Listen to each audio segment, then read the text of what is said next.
കരളുലയ്ക്കുന്ന കരച്ചിലാണ് അവിടെ നിന്ന് ഇന്നലെ മുതൽ നമ്മൾ കാണുന്നത്.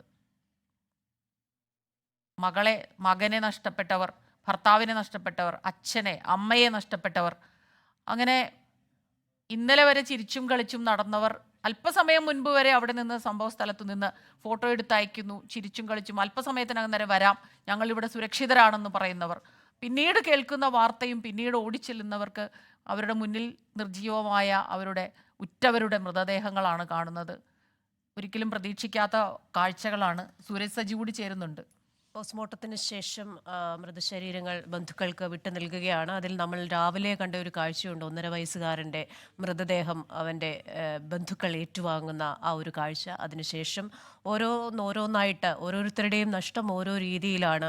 അമ്മയും സഹോദരനും അച്ഛനും മകനും മകളും ഒക്കെ നഷ്ടപ്പെട്ടവർ ആ സമൂഹത്തിലുണ്ട്. അങ്ങനെ ഓരോരുത്തരായി അവരുടെ ബന്ധുക്കളുടെ ചേതനയേറ്റ ശരീരങ്ങൾ ഏറ്റുവാങ്ങുകയാണ്. സൂരജ് സജിയാണ് അവിടെ നിന്ന് ചേരുന്നത്. സൂരജ്, ഇപ്പോൾ എത്ര പേരുടെ പോസ്റ്റ്മോർട്ടം പൂർത്തിയായിട്ടുണ്ട്?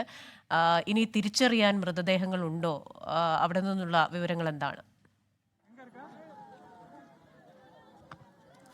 ക്രിസ്റ്റിന, ഒരാളുടെ കൂടി മൃതദേഹം തിരിച്ചറിയാനുണ്ട്. ഇപ്പോൾ 25 പേരുടെ മൃതദേഹം ഇതിനോടകം പോസ്റ്റ്മോർട്ടം നടപടികളടക്കം പൂർത്തിയാക്കി കൈമാറിയിട്ടുണ്ട്. ഇപ്പോൾ കൂടുതൽ മൃതദേഹങ്ങൾ പുറത്തേക്ക് എത്തിക്കുന്നതാണ് ദൃശ്യത്തിൽ കാണുന്നത്. ഒരേ സമയം 7 പേരുടെ പോസ്റ്റ്മോർട്ടം നടപടികളാണ് പൂർത്തിയാക്കുക. അങ്ങനെ പുലർച്ചയോടുകൂടി തന്നെ, അതായത് മുഖ്യമന്ത്രി എം കെ സ്റ്റാലിന്റെ സന്ദർശനത്തിന് തൊട്ടു പിന്നാലെ തന്നെ ആരംഭിച്ച ഈ പോസ്റ്റ്മോർട്ടം നടപടികളാണ്. അദ്ദേഹം എത്തുന്നതിന് മുമ്പ് തന്നെ ആദ്യഘട്ട നടപടി ആരംഭിച്ചു. അതിനുശേഷം അദ്ദേഹം പോയതിനു ശേഷം പിന്നീട് കൂടുതൽ വേഗത്തിൽ ഈ പോസ്റ്റ്മോർട്ടം നടപടികളുമായി മുന്നോട്ട് പോവുകയായിരുന്നു. എന്തായാലും ഇപ്പോൾ 25 പേരുടെ മൃതദേഹം ഇതിനോടകം തന്നെ ബന്ധുക്കൾക്ക് കൈമാറിയിട്ടുണ്ട്. ഏകദേശം ഒരു 10 മണിയോടടുപ്പിച്ച് മുഴുവൻ മൃതദേഹങ്ങളും കൈമാറാൻ കഴിയും എന്നുള്ളതാണ് നിലവിൽ ആലോചിച്ചിട്ടുള്ളത്. അത്രയും 10 മണിക്ക് മുമ്പ് തന്നെ മുഴുവൻ മൃതദേഹങ്ങളും ബന്ധുക്കൾക്ക് കൈമാറുക എന്നുള്ളതാണ് സർക്കാർ തീരുമാനിച്ചിട്ടുള്ളത്. അത് പ്രകാരം വേഗത്തിലാണ് നടപടികൾ പോയിക്കൊണ്ടിരിക്കുന്നത്. പക്ഷേ ഓരോ മൃതദേഹവും ഇറക്കുന്ന സമയത്ത് ഏറെ പ്രയാസപ്പെട്ടാണ് ഈ ആംബുലൻസിലേക്കൊക്കെ കയറ്റുന്നത്. കാരണം നിരവധി ബന്ധുക്കൾ ഇവിടെ ഉണ്ട്, അതോടൊപ്പം തന്നെ പ്രദേശവാസികളുണ്ട്. അവരെ എല്ലാവരെയും സംബന്ധിച്ച ഈ സങ്കടം അടക്കി പിടിക്കാനാകുന്നില്ല. അവരൊക്കെ പലപ്പോഴും ഈ മൃതദേഹം പുറത്തേക്ക് കൊണ്ടുവരുമ്പോൾ ആ സ്ട്രക്ചറിലൊക്കെ കെട്ടിപ്പിടിച്ചിരുന്ന കരയുന്നതൊക്കെ കാണാം. അവർ കരഞ്ഞ് തളർന്ന് വീഴുന്നുണ്ട്. അതിൽ പലരെയും ആശുപത്രിയിലേക്കടക്കം മാറ്റിയിട്ടുണ്ട്. അങ്ങനെ ഏറെ വികാര നിർഭരമായ ഒരു രംഗത്തിനാണ് ഈ കരൂർ മെഡിക്കൽ കോളേജ് സാക്ഷ്യം വഹിച്ചുകൊണ്ടിരിക്കുന്നത്. ഇന്നലെ രാത്രി മുതൽ അങ്ങനെ തന്നെയാണ്. അതായത് ഈ ദുരന്തം നടന്നതിന് ഏകദേശം ഒരു 10 മിനിറ്റ് ദൂരത്തിലാണ് ഈ ആശുപത്രി ഉള്ളത്. അതുകൊണ്ട് തന്നെ പരിക്കേറ്റവരെല്ലാവരെയും തന്നെ ആദ്യഘട്ടത്തിൽ തന്നെ എത്തിച്ചത് ഈ മെഡിക്കൽ കോളേജിലേക്കൊക്കെയാണ്. ഈ മെഡിക്കൽ കോളേജിലേക്ക് എത്തിച്ചതിൽ ഭൂരിഭാഗം ആളുകൾക്കും, അതായത് 29 പേർക്കാണ് എത്തിക്കുന്ന സമയത്ത് ജീവനില്ലാതിരുന്നത്. അതിൽ 39 പേർ ആകെ മരിച്ചു എന്ന് പറയുമ്പോൾ അതിൽ ഭൂരിഭാഗം ആളുകൾക്കും ഇവിടെ എത്തുമ്പോൾ തന്നെ ജീവനുണ്ടായിരുന്നില്ല. അതിൽ 1.5 വയസ്സുകാരനടക്കമുണ്ട്. ആ 1.5 വയസ്സുകാരൻ ഇവിടെ എത്തുന്ന സമയത്ത് ഈ ശരീരത്തിൽ ഈ പാടുകളടക്കം ഉണ്ടായിരുന്നു എന്നുള്ളതാണ് പറയുന്നത്. അങ്ങനെയെങ്കിൽ ആ കുട്ടിക്കടക്കം ഈ തിക്കിനും തിരക്കിനും ഇടയിൽപ്പെട്ട് ചവിട്ടടക്കം ഏറ്റിട്ടുണ്ടാകാം എന്നുള്ളതാണ് ഈ ഡോക്ടർമാരുമായി സംസാരിക്കുമ്പോഴൊക്കെ അവരൊക്കെ പറയുന്ന കാര്യം. അത്തരത്തിൽ നമുക്ക് ഈ മരിച്ച ഓരോരുത്തരും എത്രമാത്രം വേദന തിന്നായിരിക്കും ഈ മരണത്തിന് കീഴടങ്ങിയത് നമുക്ക് ചിന്തിക്കാൻ പോലും കഴിയില്ല. അത് തന്നെയാണ് ഇവിടെ നിൽക്കുന്ന ഓരോരുത്തരെയും. അത് ഇവരെ സഹായിക്കുന്നതിനൊക്കെ വനിതാ പോലീസുകാരടക്കമുണ്ട്, സ്ത്രീകളെ സഹായിക്കുന്നതിനൊക്കെ വനിതാ പോലീസുകാരടക്കമുണ്ട്. അവരെല്ലാവരും തന്നെ അവരുടെ എല്ലാം കണ്ണുകൾ ഈറനണിഞ്ഞുകൊണ്ടാണ് ഇവരെ ഓരോരുത്തരെയും സഹായിക്കുന്നത്. അത്രമാത്രം ഇവിടെ നിൽക്കുന്ന ആരോഗ്യ വിഭാഗത്തിന്റെ ജീവനക്കാരാകട്ടെ പോലീസുകാരാകട്ടെ അവർക്കൊന്നും തന്നെ കണ്ടു നിൽക്കാൻ കഴിയാത്തത്ര ദയനീയമായ സാഹചര്യമാണ് ഇവിടെ ഉള്ളത്. ഓരോ മൃതദേഹവും പുറത്തു വരുന്ന സമയത്ത് അത്രമാത്രം വൈകാരികമായാണ് ഓരോ ബന്ധുക്കളും ആ മൃതദേഹം വരുന്ന സമയത്ത് പ്രതികരിക്കുന്നത്. ഇന്നലെയൊക്കെ ഈ അപകടത്തിന് ശേഷം പലരെയും പരിക്കേറ്റ ആളുകളെയൊക്കെ ഈ ആശുപത്രിയിലേക്ക് പ്രവേശിപ്പിച്ചപ്പോൾ ഏറെ പ്രതീക്ഷയോടുകൂടിയാണ് ഇവർ ഈ മെഡിക്കൽ കോളേജിലേക്ക് ആളുകളൊക്കെ എത്തിയത്. തങ്ങളുടെ ഉറ്റവർക്ക് ഒന്നും തന്നെ പറ്റിയിട്ടുണ്ടാവില്ല, അവരെല്ലാവരും തന്നെ സുരക്ഷിതരായിരിക്കുന്നു എന്ന വിശ്വാസത്തോടു കൂടിയാണ് ഇവരിൽ പലരും ഇങ്ങോട്ടേക്ക് എത്തിയത്. പക്ഷേ അവിടെ എത്തി വാർഡിലും മറ്റുമെത്തി അവിടെയൊക്കെ തിരഞ്ഞിട്ടും കാണാതാകുന്ന സമയത്ത് ഒടുവിലാണ് ഇവർ ഈ മോർച്ചറിയിലേക്ക് എത്തുന്നത്. അപ്പോഴാണ് തങ്ങളുടെ ഉറ്റവർ ജീവൻ നഷ്ടപ്പെട്ട് ഈ മോർച്ചറിക്കുള്ളിലാണ് എന്ന വിവരം പോലും പലരും തിരിച്ചറിഞ്ഞത്. അത് ഒരു കുടുംബത്തിലെ തന്നെ 3 പേർക്കൊക്കെ ജീവൻ നഷ്ടപ്പെടുന്നു എന്നുള്ളത് അവരെ സംബന്ധിച്ച് പറഞ്ഞറിയിക്കാൻ കഴിയാത്ത വേദനയാണ് സമ്മാനിക്കുന്നത്. അത് 2 പിഞ്ചു കുഞ്ഞുങ്ങളാണ്. അതോടൊപ്പം തന്നെ കുട്ടികളുടെ അമ്മയുടെ ജീവൻ തന്നെ നഷ്ടപ്പെടുന്നു.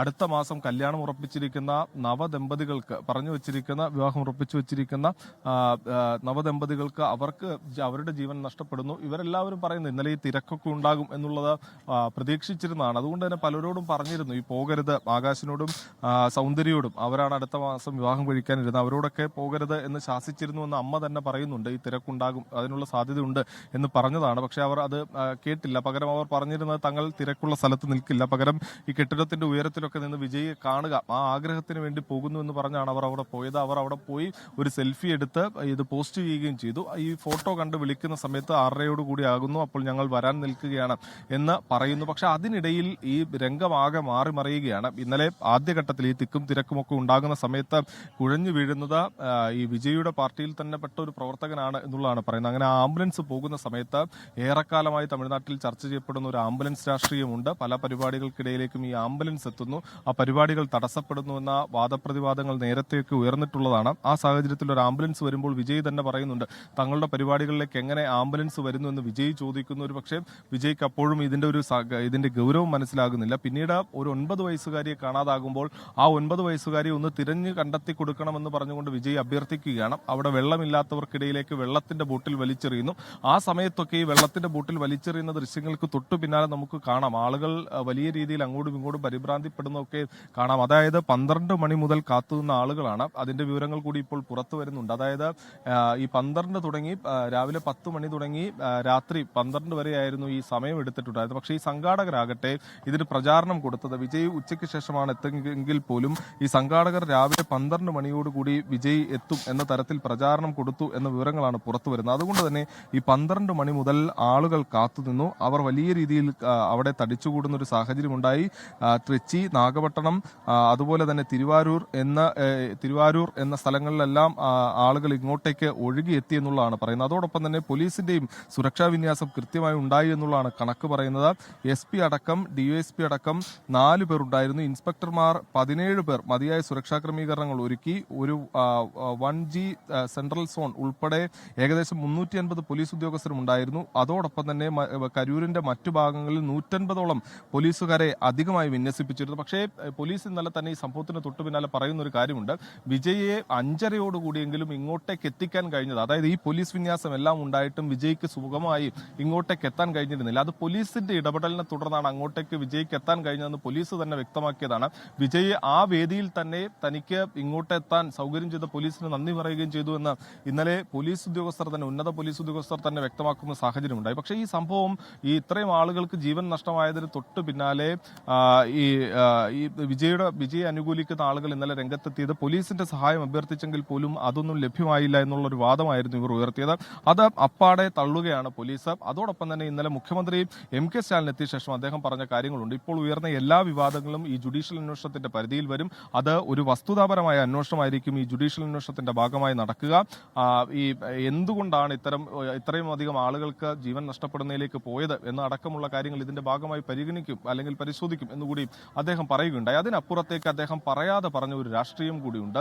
ഇന്നലെ ഈ വിഷയത്തിന് തൊട്ടു പിന്നാലെ ഈ തമിഴ്നാട് സർക്കാർ എടുത്തിരിക്കുന്ന ഒരു നീക്കം, അത് കൃത്യമായ ഒരു രാഷ്ട്രീയ നീക്കം എന്ന തലത്തിൽ തന്നെ നമുക്ക് വിലയിരുത്തേണ്ടതുണ്ട്. കാരണം MK സ്റ്റാലിൻ ഇന്നലെ ഇവിടെ എത്തി മാധ്യമപ്രവർത്തകരെ അഭിസംബോധന ചെയ്യുന്ന സമയത്ത് അദ്ദേഹം പറഞ്ഞിരുന്നത് ഇന്ന് രാവിലെ 9 മണിക്കാണ് താൻ കരൂർ മെഡിക്കൽ കോളേജിൽ എത്താൻ നിശ്ചയിച്ചിരുന്നത്. പക്ഷെ അത് താൻ മാറ്റുകയായിരുന്നു. കാരണം തന്റെ വീട്ടിൽ തനിക്ക് മനസമാധാനത്തോടു കൂടി ഉറങ്ങാൻ കഴിയാത്ത ഒരു അന്തരീക്ഷമാണ്, അത്രമാത്രം മനോവിഷമമുണ്ട്.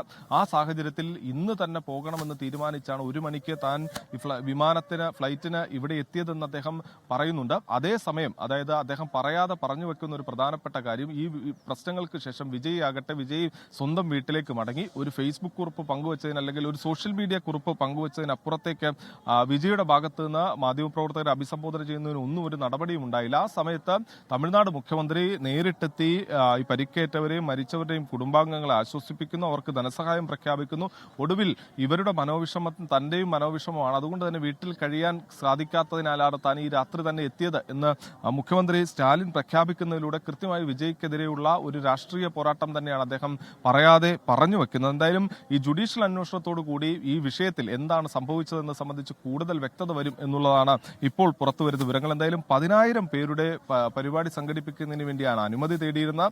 അതിൽ കൂടുതൽ ആളുകൾ ഉണ്ടായിരുന്നു. ഈ കരൂരിന്റെ പ്രധാന പാതയിൽ നിന്ന് ഈ ഇടറോഡിലേക്കടക്കം അടക്കം ആളുകൾ തിങ്ങിപ്പാർത്തിരുന്നു.